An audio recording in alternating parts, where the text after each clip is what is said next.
Hello, welcome back sa channel ko, Masters Joe Vlog, Masters in Self-Study. So, meron tayo ngayong ginagawang project o katatapos lang na gawin na project na constant voltage. Ito yun. Ito yung step up tsaka step down. Bali, papasokan mo siya ng 12 volts, tapos mag-out ka ng 5 volts, kahit babaan mo yung input ng 3 volts, 5 volts pa rin ang lalabas. So, subukan natin. Sukatin natin yung input niya. Ito yung bali, yung pinaka-supply niya. Manggagaling to sa power supply unit natin na, ayan. So, 11 volts. Tataasan ko ngayon to. Tataasan ko. Para makita natin na hanggang 30 volts ang input kasi nitong regulator natin. Ayan, 21 volts. Nasa 20 volts na siya. So, ito, ang input nito, ayun. Kabit natin dito sa,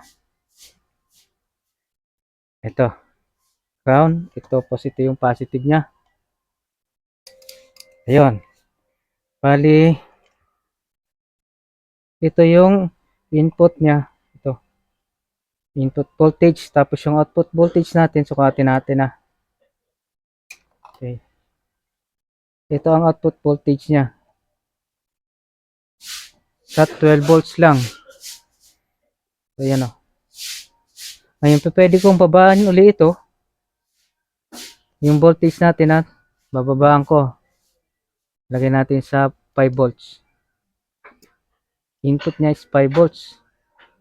So, hindi siya nag-on kasi meron tayong relay dito na 12 volts. Kailangan mag-on ang relay. So, gagawin natin, ilagay natin sa 8 volts ulit. Malagyan natin ito nga pala para ma-monitor niya yung pinaka-input niya. Lagyan natin ng 12 ng voltahe. Hindi niya makikita.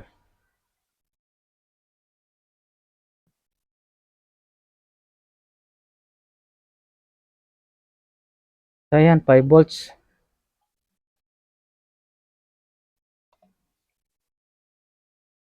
Meron siyang 5 volts. 5 volts na input. So, itong relay nga pala na to is protection to sa sa reverse polarity. Hindi ito gagana pag naka-reverse. So, tsaka pagka bumaba ito ng voltahe ng 12 volts, hindi rin ito gagana. So, tataasan ko ngayon ito. Babalik ko sa 12 volts. I-on ko. Ayan. 12 volts. Ayan, 11. 11.9. Balik si 12 volts sa regulator yan. Ito yung out. So, 12. Ayan, oh. Tataasan ko yung voltahe dito sa input galing to sa power supply na rekta. Ito, dito pagkatapos na ng relay. Yan, tinaasan natin na. Tumataas yung voltahe sa transformer. Pero dito sa constant siya. Constant na 12 volts. Dito tumataas. Ayan, 20 volts na. So, bababaan ko ngayon to. Tingnan natin ha. Ito yung tingnan nga, 20. Babaan ko ng 13, 12, 11, 10, 9. Pero dito 12 volts pa rin siya. Ito mayroon pa siyang natitrigger pa yung relay niya. Naka-on pa yung relay niya kaya hindi siya namamatay.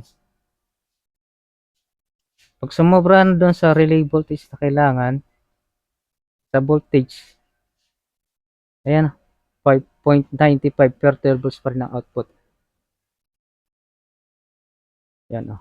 Tinataasan ko to. Tataasan ko ulit 7, 8, 9. So, yan. Ito yung step up, step down transformer. Tapos ito naman yung anti-reverse.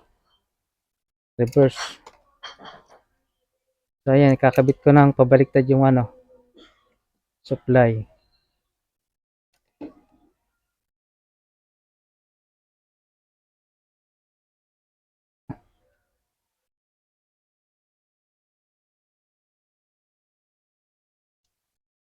Ibababa ko lang 12 volts.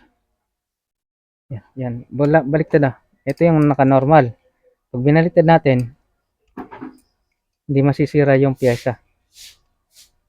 Kasi naka-off yung relay. Pero may voltahe yan. Ito. Ito yung niya, naka-negative na. Ayan, negative. Baliktad yung polarity. Yun. So, ayan lang. Sasara ko na.